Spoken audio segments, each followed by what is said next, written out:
You're listening to Family Today with Funmi Johnson. This is Family Today with Funmi Johnson, and it's another beautiful Friday morning. Today we're going to continue our discourse. We started last week Friday.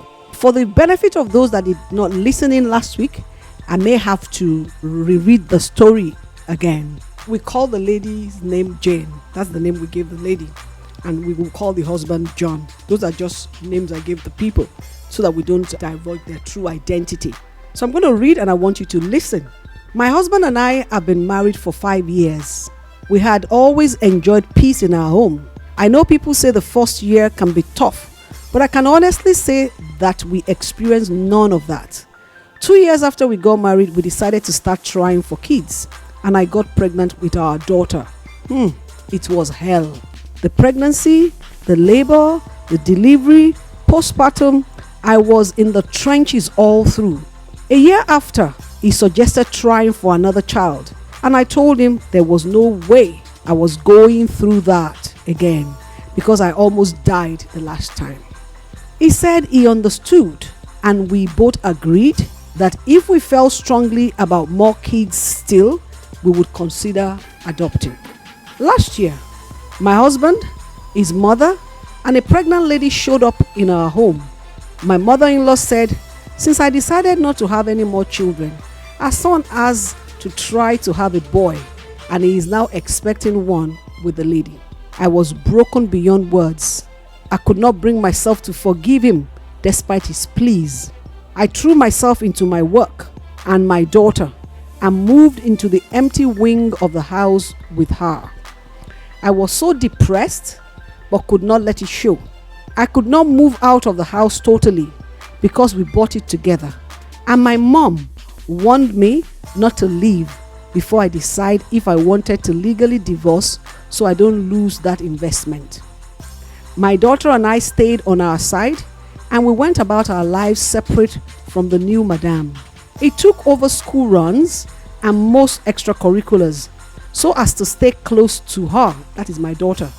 I had no problems with this since I could not stand being in the same room with him for too long. Unfortunately, the mother died in childbirth, leaving the newborn, and coincidentally, it was the same week I petitioned for divorce. Apparently, the late mother's family have refused to take the baby boy in, and so as my soon-to-be ex-mother-in-law. They all just came to beg and to convince me to add him to mine and raise. I firmly said no. It's not my baby and I won't raise it. I think my soon-to-be ex-husband is having a hard time being the primary caregiver and working. He looks drained every time and is constantly changing nannies. He keeps begging me to reconsider the divorce. But if I'm being honest with myself, I don't think I can love that baby wholeheartedly. I'm depressed and I don't know why. Is there any way to get out of this? Because sometimes I will just feel tired of everything. I feel like nobody loves me, including my family. Extended family on all sides have been calling me to beg and subtly implying that I'm doing too much, seeing as there is no co-wife in the picture anymore. I'm just biding my time until we're legally divorced so I can sell my part of the asset that binds us and leave the country with my daughter. That was a story last week. I read it again today because I want us to continue. Last week I opened the phone lines because I wanted people to contribute, and we had several people saying different things. I can divide the thoughts into two. The two men that called in, they were like, marriage is about forgiveness, we should forgive. But all the women said, no way. This is time for you to stand on your grounds and all that. I want to use the story to talk about several aspects of this discourse that concerns our marriage. And I will start with resolving conflicts and important issues. I want to start with that as my number one, because the story started when Jane had a conversation with her husband and she was like, I do not want to have another child. And John said, okay. Now the question is, was John okay? And I'm talking to you listening to me today in your marriage. When was the last time you had a conversation with your spouse and you said okay, even though deep down you are not okay? A lot of troubles we get into because we sweep things under the carpet rather than confronting it head on. I don't think it was right for John to have said it was okay with them not having another try at the pregnancy if he wasn't okay with it. And if he wasn't okay, infidelity was not the way to respond. He could let that conversation lie low for a while, maybe like another 6 months, now bring it up. Or call someone in to like wade in. And if she's now adamant, then he should be able to say, this is what I really want. So I think there was a problem with that. How we handle communication in our marriage is something that you need to take into consideration, because this can lead to not just cases like this, it can lead to some other bigger issues that would invariably break the marriage. We would not always agree on things, but we must know where we stand on things, so that even if we do not agree, I will know that this is my husband's position on this. And if I'm going contrary to it, I will know I'm going contrary to it. But in this discourse, John agreed with Jane that it's okay for them to have just one child. And he didn't say that, you know what, I don't think it's okay for me to have just one child. I would want us to have a try at it. And I believe that if he was able to make his case clear, probably Jane could have said, I agree. Number two, we do not know the extent of health hazard that Jane was subjected to. I think that's also something that we need to put into consideration. I'm trying to analyze this story and look at what we can learn from it. So in your marriage, if you're listening to me, always, especially on very important issues.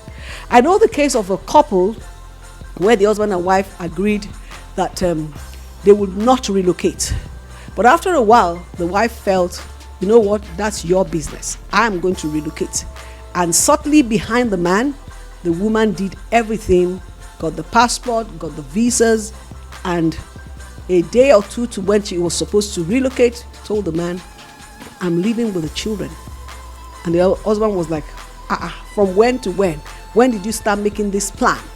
And I said, it's either you go with us, if you're ready to, we can file for you. If not, we leave. And that was the end of that marriage. Now, the woman had to run away with the children because the man said, no way, you're not going to go with my children and all that. But that's not the conversation today. So what I'm saying is, very fundamental issues should be ironed out without ambiguity in your relationship. If you can't see eye to eye on the issue, let it lie low for a while and then go back to it. And I want to beg you, don't say that, oh, the buck stops at my desk. Oh, I have the final say. No, it's important for you to air out your wife, air out your husband, because if Jane had listened to the heart cry of her husband, she would have known that, having another child was important to him, and possibly also having a male child, even though she doesn't have control over whether the baby is going to be a boy or a girl. So the issue now is how to resolve conflict and then communication, especially on very important issues. So we need to take that into consideration. Another thing is the issue of the male child. The issue of the male child. I understand why a lot of men are obsessed with the male child. I had a post on my Instagram that has had more than 140 something thousand likes and given so much followership. And it's about a man talking about what the Bible says about male and female in mutual submission. A lot of people think that the male is superior to the female and that the male child will continue your legacy or your dynasty or whatever. But I'm here to let you know something. My parents, both of them died exactly 2004. This year will be 20 years. And I know what I have done to keep their name alive. Only recently, someone drove past my late father's house and sent a message to my brother abroad to say, oh, I saw your father's house. It's looking really good, well kept. And he said, I don't know anything about it. It's my sister that is doing it. What I'm trying to say is, the era has gone. When is the male child that keeps your legacy? Because at that time, females were not equipped, they were not empowered. Where we are at now is only a child that you raise well and you have thought well that would keep your legacy, whether male or female. So the obsession about having a male child is something we need to readdress as couples. If God gives you a male, fantastic, take care of that child. If God gives you a female, fantastic, take care of that female. Because right now, the man goes to work, the woman goes to work. In the agrarian society, the man goes to the farm, the woman stays at home. So the man is the breadwinner. The man is the one that brings all the produce that the female will convert into food. Right now, the farm is now in Victoria Island. The farm is in the marketplace. Everybody is going to that farm. Nobody is going to one farm and somebody is staying at home. So what am I saying about the male child? Please, male children are good, female children are good.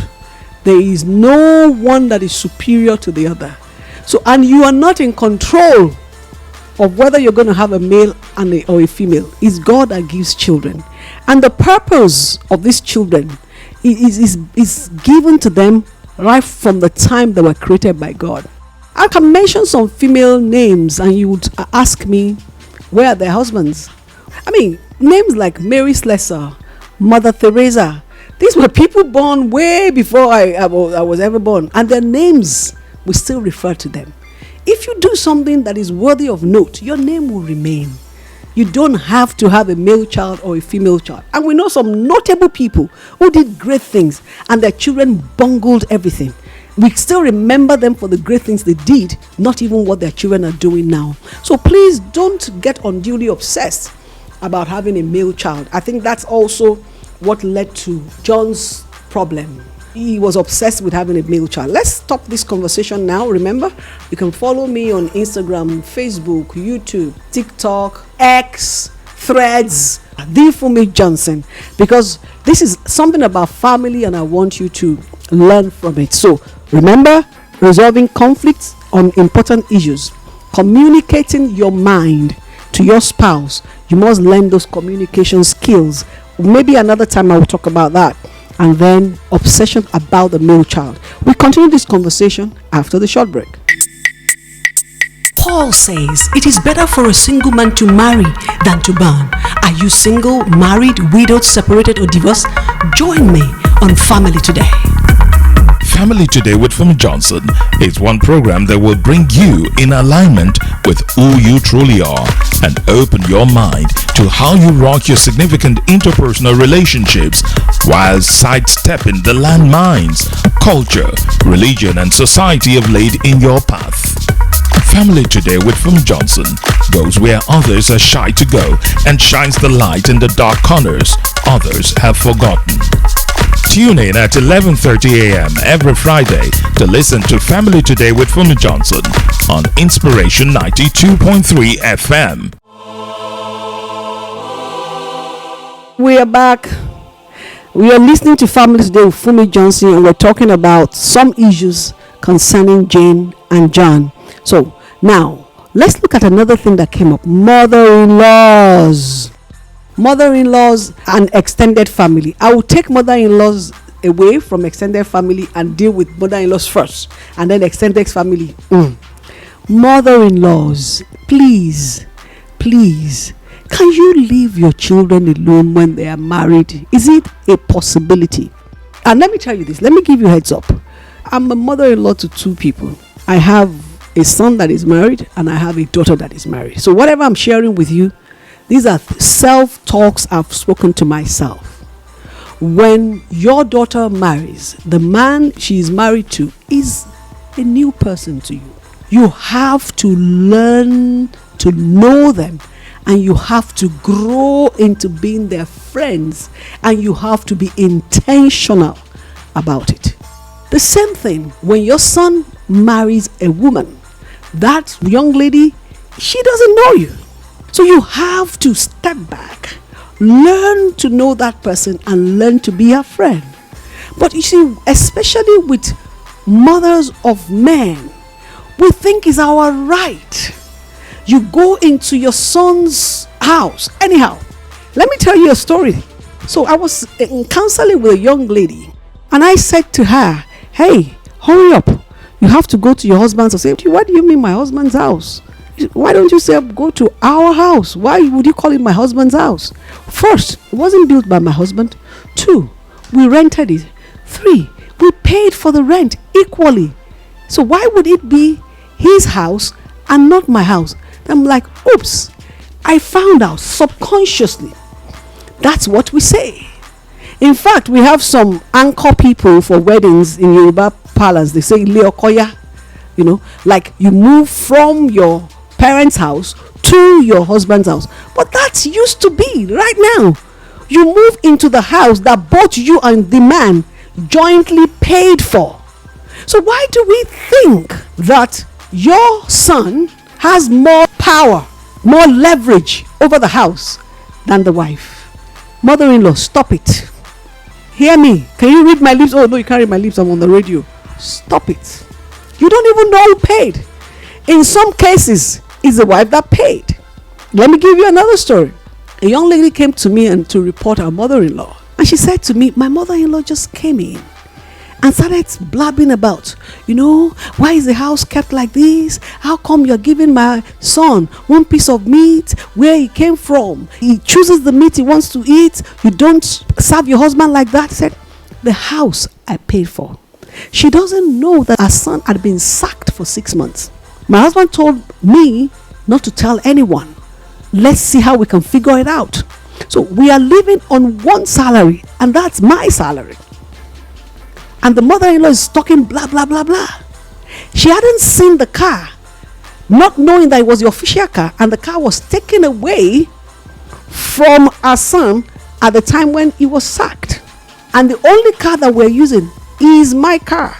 She insisted that her son should come and pick her at the garage. And so that she doesn't suspect anything, I told my husband I will go with the staff bus and come back with the staff bus so that he would have use of the car. But the reason I don't go with the staff bus is because I want to come back early, because the staff bus comes late. I'm still a nursing mother, so they allow me to close at 3. Just to save that 3-hour gap, I would rather go with the car so I can leave at 3. Now, these are fantastic issues between husband and wife, and it is okay for husband and wife to keep that between themselves. But this woman thinking her son is still earning the fat salary and is controlling things, is coming to her son's house and dishing out the laws. Can you please stay in your own house? I don't want to say in your own husband's house. Can you stay in your own house? Now, I want to ask a question. Are mother-in-laws, are they extended family? Yes or no? They are extended family. And I want to still take us back to Genesis chapter 2. I read from verse 23 all the way to the end of the chapter. When finally Adam set his eyes on Eve, what did he say? He said, this is now the bone of my bone and the flesh of my flesh. And she shall be called woman, because she was taken out of man. Then the next verse says, and for this reason, a man will leave his father and his mother and cleave to his wife, and the two of them shall become one flesh. Now, what I'm saying is this. At that time of creation, there were only 2 people on earth, Adam and Eve. Why would God say, for this reason, a man will leave his father and his mother?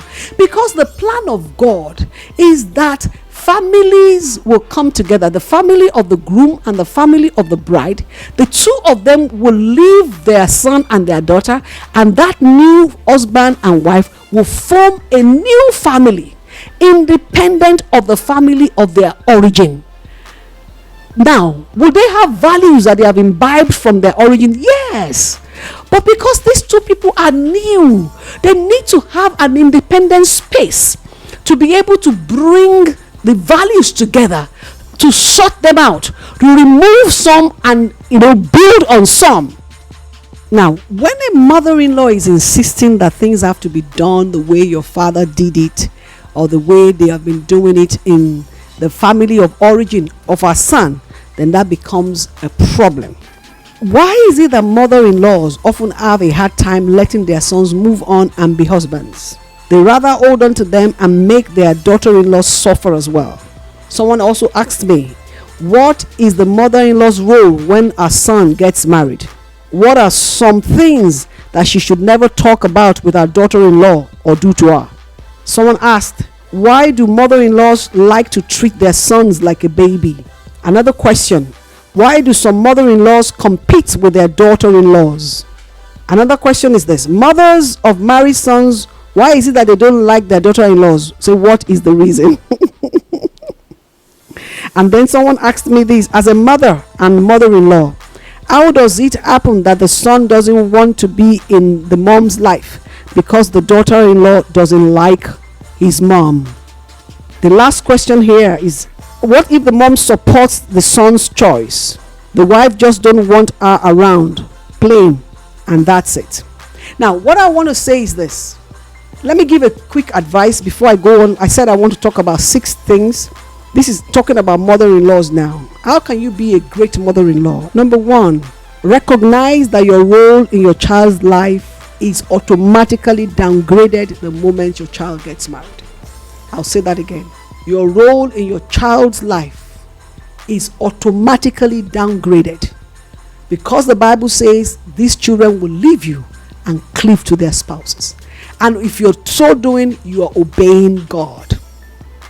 If you see any gap in their life, this is a time more than ever to go on your knees and intercede for them.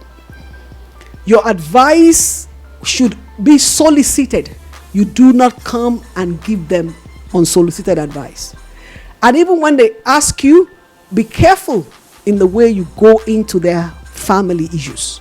Remember, you are now extended. Write that down. What are you, mother-in-law? Extended.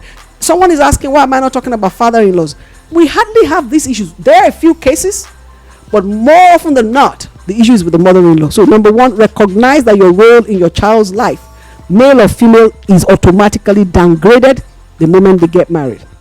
Number 2, you must sound very happy and positive when you're talking to your son about his wife or your daughter about her husband.